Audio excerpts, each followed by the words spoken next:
4 លានហើយ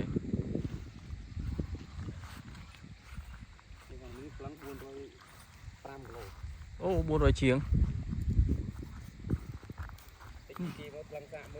បាទ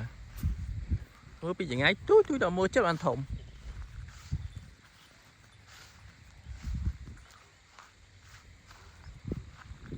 ចំណុចទូចជាងឯងបងទូ300 ជាងទេ វែងជាងគេគាត់នៅវិសាញ់គីឡូនេះបាទគាត់ណែអត់ដែរបានឡើងជីកសាក់មួយទេនឹងមិន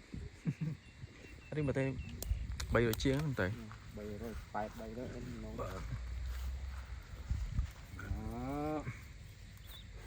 វិញតលក់តអ្នកចាំវិញ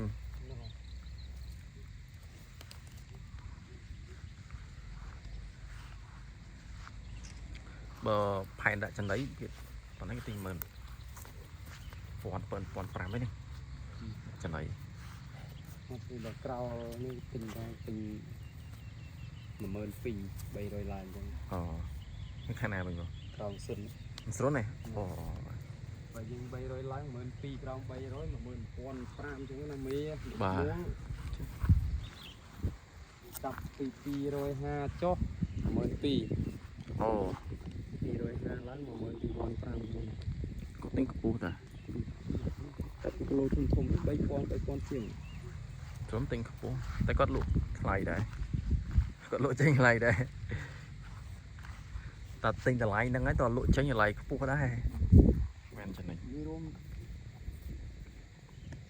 ក្រោគាត់ហ្នឹងដូចថាម៉ូយគាត់មកទិញភាគច្រើនម៉ូយគាត់ច្រើនហ្នឹង បាទសាគូគាត់ចាំយូរបងគឺថាចាំយូរខែ ឥឡូវបើកក្រោល បាទ មកប្លុកទៀតដល់នេះហ្នឹងខ្ញុំទេទៅពួកហ្នឹងរត់ខ្លាំងទៅ2ថ្ងៃ3ថ្ងៃទៀត